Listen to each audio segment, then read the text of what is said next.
ታውቂያለሽ እኔት ታዲያ ያለ ምግብ ምን ያለው አረ በፍቅር ብቻ ምኖር አሁን እኮ ፍቅር ነው ሸክላ የማይገባበት ጀሶ የማይቀላቀልበት ፍቅር እኮ ፍቅር ሌላ ምን አለ ሙዛ ይቀላቀሉበት በፍቅር ነው ምኖር ሆስፒታል ውስጥ እንዳንተ የሚስቅሱ አጋጥሞኝ አያውቅም ሳቂያም አይባል አይ እንደዚህ ወይ ሰው ምን አለበት ውስጡ ምናምን አይባል ድንግ ቅርት ብለ በዚህ ሳቄ ነው ግራ ለምን ይዞርኩት እውነት አፍሪካ ትሙት አፍሪካናት ስም ጥበብ ልቧን ከፍታ የተቀበለችው ነጻነት ወደዚህ ዓለም የመጣበትን ነገር ሁሉ በሙላት ፈጽሞ ሄዷል። እንዳም ሆኖ አካሄዱ ያለ ጊዜ ነው። ሰውን ሁሉ በሐዘን የጣለው ያለ ጊዜ መሄዱ ብቻ ግን አይመስልም። ለእያንዳንዱ ሰው ቅርብ የነበረ በቴሌቪዥንም ሆነ በመድረክ ላይ የሚያውቁት እንደ ቤተሰብ አባላቸው የቆጠሩት ሚሊዮናት በሞቱ ሐዘን ብቻ ሳይሆን ብስጭትም ተሰምቷቸዋል።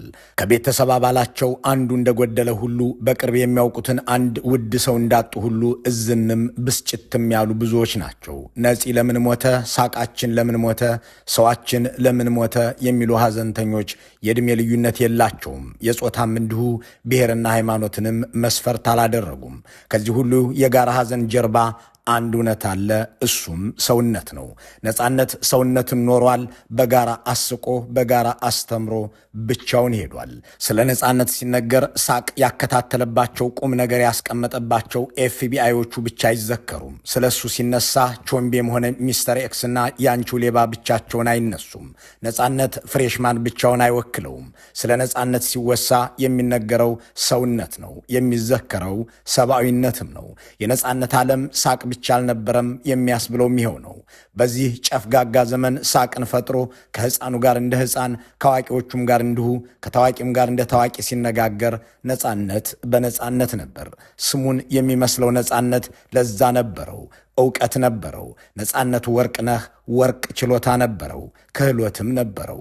ሙያውን ለማሳደግ ደጋግሞ ዲግሪ ጭኗል። ሙያውን ለማስከበር አንደበቱንና ውሎውን ከጥፋት መድረክ አርቋል። ይህንን ሁሉ ሲያደርግ የኖረውም ለሰው ነው። የነጻነት ዓለም ሰው ነበር። እሱ የሚል ነበር፣ ሰው እወዳለሁ። እኔ በጣም ማከብረው የሰው ልጅ ነው። በጣም ወዶ የሰው ልጅ ነው እና ለኔ ልዩ ነገር ሰው ነው። ሰው ሲደሰት በጣም ደስ ይለኛል። በሩቁም በቅርቡም ያሉ ሁሉ ነፂ የሚሉት ነጻነት ሰውን የሚረዳና የሚረዳ ነው የሚለውን ከሌለውም ላይ አውጥቶ የሚሰጥ ነው የሚለውን የቅርብ ሰዎቹን ምስክርነት እንትወው። በዚህ ሁሉም ሙያ ለመግደያነት እንዲያገለግል በተጠራበት በዚህ ባለሙያ ሁሉ አንደበቱ እልቂት በጠራበት ዘመን ዝም የሚልም ሰው ብርቅ ሆኗል። የኪነ ጥበብ ሰዎች ሙያቸውንና ማንነታቸውን የገዢዎች ገረድ ባደረጉበት ዘመን ከተከፈላቸው በላይ ጮኸው እልቂት በሚያውጁበት ወቅት የነጻነት ውሎ ከገዳዮች ዘንድ አልነበረም። ሰው እወዳለሁ የሚለው ነጻነት ሙያውን ውድ ለሆነው የሰው ልጅ መሞቻ አልተገለገለበትም። በእርግጥም ነፂ ሙያውን ላልባሌ ነገር ባለመዋል ትውልዱን ተባብሮታል። በዚህም የእሱን ማስታወቂያዎች ሸምድደው የሚናገሩ ኮልታፋ ሕፃናት፣ የእሱን ቀልዶች ቀልደው የሚስቁ ወጣቶች፣ በሱ የሚዝናኑ ታላላቆች አፍርቶ አገር አክብሮት አገር አዝኖለት ሄዷል። የዘመናችን ገዢዎች አገር ለማፍረስ የሚጠቅማቸውን መዶሻ ሁሉ ሰብስበው ነበር። ያ የመገዳደያ ፌርማታ ወራጅም አልነበረውምና ማንንም ለመጫን ክፍት ነበር። ነጻነት ግን አልተሳፈረበትም። ዝም ማለት ያልቻለ ከያኒም ሁሉ ዋሽንት ነፊም ትንፋሹን ማሲንቆ መችም ያለውን ይዞ ዘፋኝም ማይክራፎን መዞ በየቦታው ለመገዳደል ሲጠራራ ነጻነት በዚህ ጎምዛዛ ዘመን ሳቅ ይፈጥር ነበር። እሱ ይህንን ባይናገር ኖሮ ጥሩ ነበር የማይባል እዚህ ቦታ ባናየው የማይባልም ነበር። ከአስከሬን ላይ ሳይቀር ፖለቲካ ለመልቀም የሚጣደፈው ብልጽግና ግን ነጻነት ወርቅነህ በህዝብ ልብ ውስጥ እንደ ወርቅ እንደሚታይ ከገባው በኋላ የኔም ነበር ብሎ በጠቅላይ ሚኒስትሩ በኩል ብቅ ብሏል። አብይ አህመድ በፌስቡክ ገጻቸው ላይ ነጻነት በተለይም በህዳሴ ግድብ በተዘጋጀው የ2016 አዲስ ዓመት የመቀበያ ፕሮግራም የነበረውን አስተዋጽኦ ሁሌም አስታውሰዋለሁ። አርቲስት ነጻነት ወርቅነህ በድንገት በማረፉ ሐዘን ተሰምቶኛል በማለት እየመረጡ በሚያለቅሱበት ፌስቡካቸው ጽፈዋል። ሰውን መግደል ስራው የሆነ መሪ በሰው ሞት የሚያዝነው ከመቼ ወዲህ ነው የሚለውን ነገር እንትወውና አንድ ጥያቄ እናንሳ።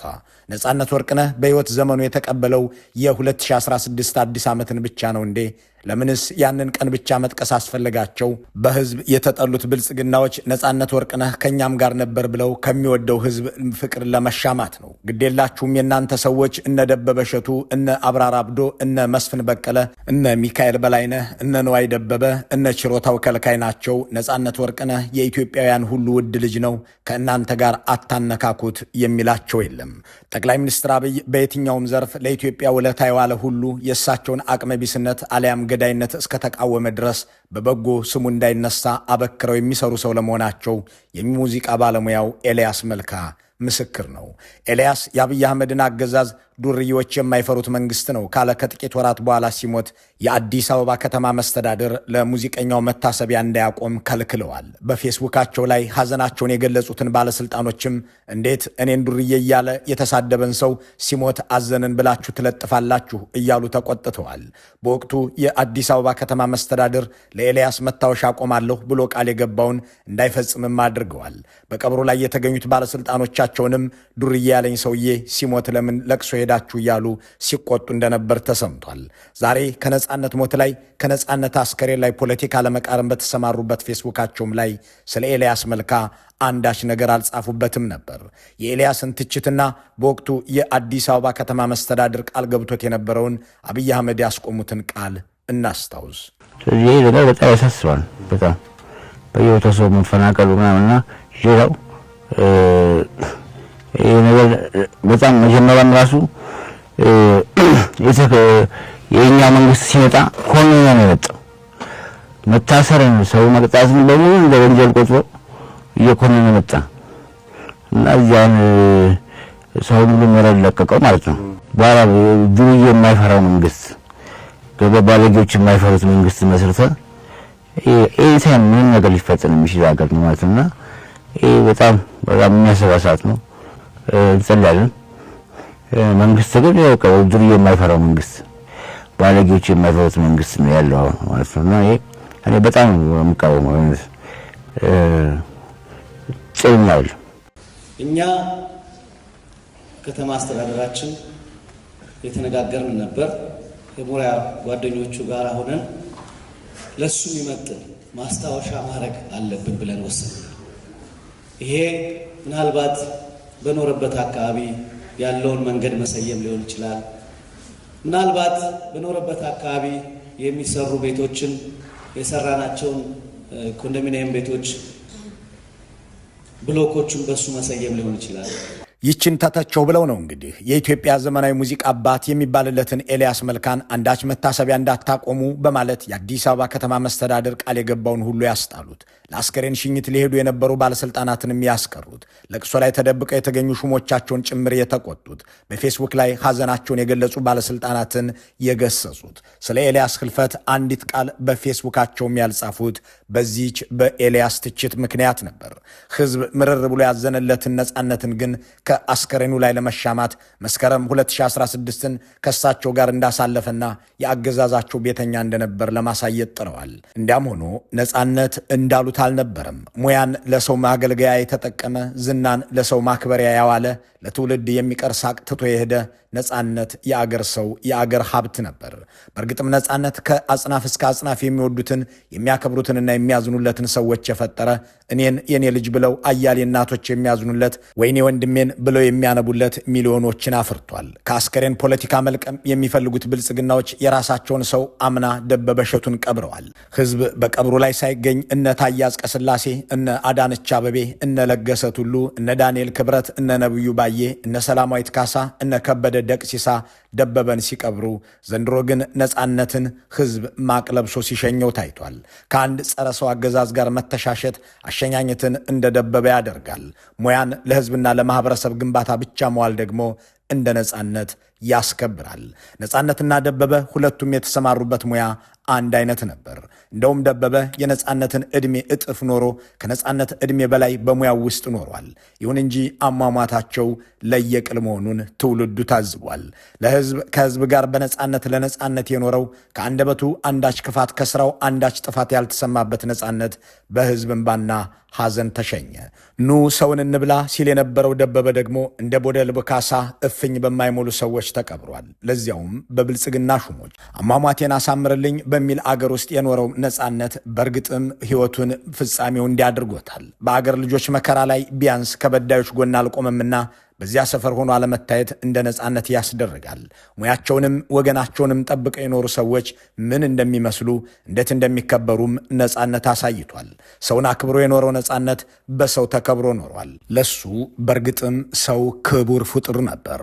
እናቴ የምትለኝ ሁል ጊዜም አንዳንድ ነገሮች ስናገር አሁን ይህ ሰው ፊት የሚወራ ነው ትለኛለች በልጅነቴ። ስለዚህ ሰው የተከበረ ነገር ነው። ከሰው በላይ ማንም የለም በምድር ላይ። እግዚአብሔርም ሲመጣ የሆነው ሰው ነው። ስለዚህ ያ የኔ አመለካከት። ሰው ስትሆን ትቀጥላለህ። የሆነ ነገር ውስጥ ከተጎሸቅ ግን ትወሸቃለህ። ኪነ ጥበብን ለወገኖቹ መጋደያ ያለዋለ፣ አንደበቱን ክፉ ለመናገር ያልተጠቀመ፣ ተሰጥኦውን ለክፋት ያለዋለ፣ አስደናቂ የመፍጠር ችሎታውን ሁሉንም እንደ አመሉና እንደ ዕድሜው ለማዝናናት የተገለገለበት ነጻነት አርፏል። በዚህ ተግባሩ ግን የህዝቡን ሁሉ ክብር አግኝቶበታል። የቀድሞው የፖለቲካ ፓርቲ አባልና የፖለቲካ ድርጅት መሪ ሙሼ ሰሙ በፌስቡክ ገጻቸው ላይ የጻፉት ነገር ለዚህ ጥሩ ምስክር ነው።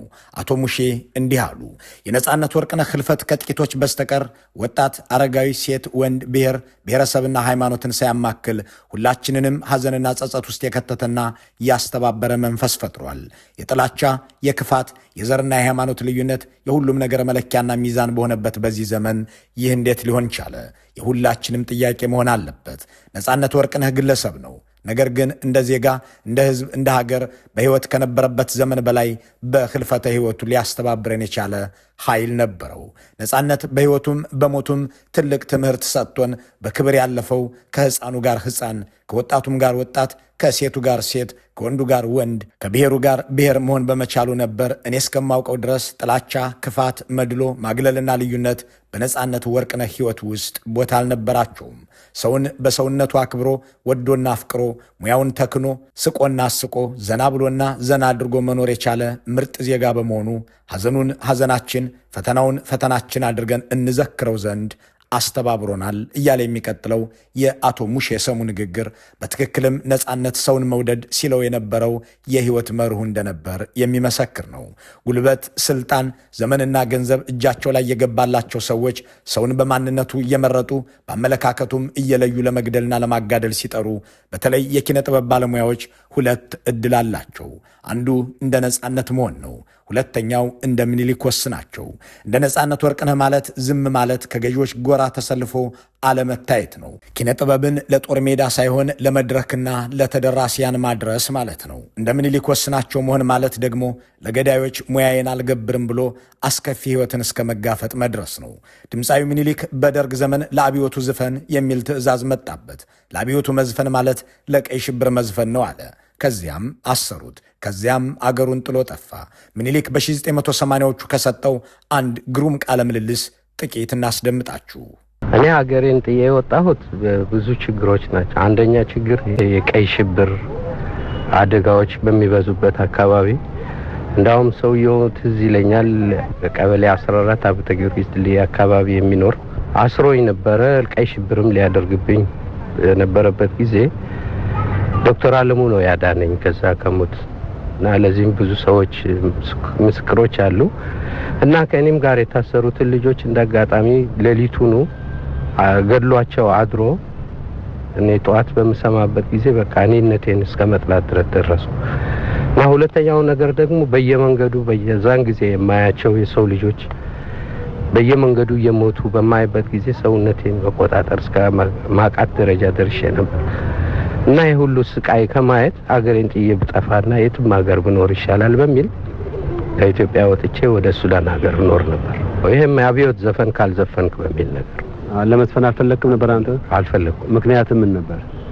እኔ በአብዮቱ ያየሁት ምንም ጥሩ ነገር አልነበረም። ያው ማየው ሰው ሲገደል፣ ሰው ሲሞት፣ የሰው ልጅ ሲጨፈጨፍ እንጂ ምንም ለኢትዮጵያ ሕዝብ ጥሩ ነገር አላየሁበትም እና ያን ጥሩ ነገር እስካላየሁበት ድረስ እንዴት ብዬ ነው ለዛ ነገር እኔ መንፈሴን ሸጬ ለነሱ ይሄን አይነት መሞቱ ይሻላል በሚል ነገር ነበር። ግን እግዚአብሔር ደግሞ አትሙት ያለው ነፍስ ይድናልና ድኜ ወጣሁ። ለመውጣት በቃው።